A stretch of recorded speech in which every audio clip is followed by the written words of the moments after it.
পুলিশের অভিযানে ৭ জন আটকের ঘটনায় সামাজিক যোগাযোগ মাধ্যমে ছড়িয়ে পড়েছে নানা দাবি। বিশেষ করে পাঞ্জাবি ও টুপি পরিহিত দুই ব্যক্তিকে নিয়ে শুরু হয়েছে ব্যাপক আলোচনা। কেউ কেউ দাবি করেন তারা নিজেদের স্ত্রীকে নিয়ে হোটেলে ছিলেন, তবে পরবর্তী অনুসন্ধানে উঠে এসেছে ভিন্ন তথ্য। শনিবার গাজীপুর মহানগরের চান্দনা চৌরাস্তা এলাকার রাজমণি আবাসিক হোটেলে অভিযান চালিয়ে অসামাজিক কার্যকলাপে জড়িত থাকার অভিযোগে ৭ জনকে আটক করে বাসন থানা পুলিশ। আটককৃত ব্যক্তিদের মধ্যে ছিলেন ৫ জন পুরুষ ও ২ জন নারী। পরে তাদের বিরুদ্ধে মানব পাচার প্রতিরোধ ও দমন আইনে মামলা দিয়ে আদালতে পাঠানো হয়।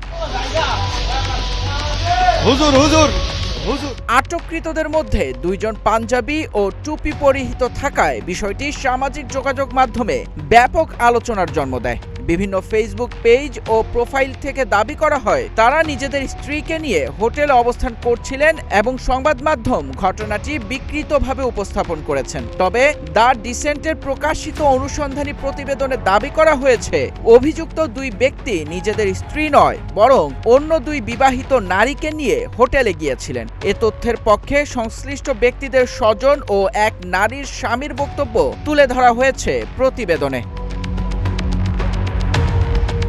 প্রতিবেদন অনুযায়ী আটক ২ জনের মধ্যে একজন স্থানীয় একটি মসজিদের ইমাম এবং অন্যজন একটি মাদ্রাসার শিক্ষক ও ইমাম হিসেবে দায়িত্ব পালন করতেন। তারা উভয়েই বিবাহিত।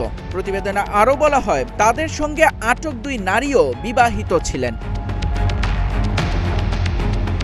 হোটেল অভিযানের ঘটনাকে কেন্দ্র করে সামাজিক যোগাযোগ মাধ্যমে বিভিন্ন দাবি ছড়িয়ে পড়লেও এ বিষয়ে আইনগত প্রক্রিয়া চলমান রয়েছে। ঘটনার প্রকৃত তথ্য যাচাই করে তথ্য প্রচারের আহ্বান জানিয়েছেন সংশ্লিষ্টরা। মেহেদী ইসলাম সোহাগ, গ্রিন টিভি ডিজিটাল।